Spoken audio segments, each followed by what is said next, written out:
ใจใจผู้อื่นยืนเรียกว่าอดได้ตัวในโยนะอภิญญาล้นๆนะทำไมนั้นแต่ส่วนที่เรียกว่าอีกประการนึงคือพระอรหันต์เหล่านั้นบวชโดยพระพุทธเจ้าเรียกว่าเอหิภิกขุอุปสัมปทาโยนะ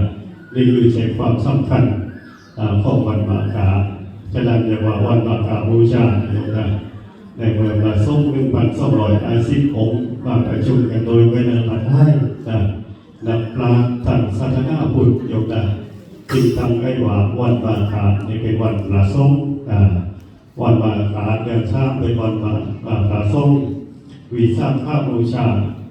เดือนออกโยนะเป็นวันพระพุทธเจ้าเพราะว่าวันเป็นเดือนออกขึ้นที่บ้านขันเดียวพระพุทธเจ้าตัตโรอนุตตรสัมมาสัมโพธิญาณใต้ต้นโพดังที่บอกยกไปบ่อยว่าเกิดตึ้งเป็นวันตั้งเชื้อมีครูบาจิตตะ16 ปีมีภรรยาเหยียบข้าวปีนี่อำลา35 ปีชัตโรกาคือธรรมะสุขทรงที่ตรงนั้นก็คือเรียกว่าเจ้าครูบาจิตตะเจ้าชายจิตตะเหยียบข้าวปีบวชประโยคนั้นเป็นนักบวชจิตตะจนถึงเรียกว่าไทยต้นโพตอนที่35 ปี35 พรรษาลงภายนอกที่เขาคิดปันนั้นอย่างนั้นก็คือเป็นพระพุทธเจ้าพอรับอย่างนั้นแล้วก็ไม่มีกับว่ากุมารจิตตะเจ้าชายจิตตะพระโพธิทัตมีพระพุทธเจ้าจนถึง45 พรรษานี่เรียกว่าวิสาขเดือนออกก็คือเป็นวันพระพุทธเจ้าส่วนอาสาบูชาวันข้าพรรษาคือวันธรรมะ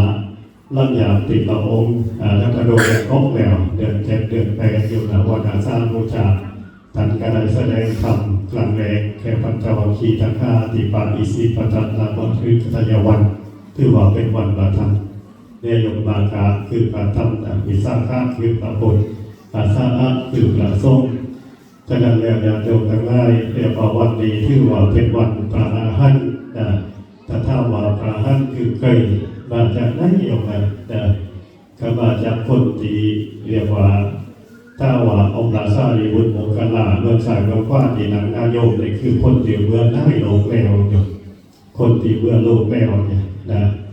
เอหิภิกขุ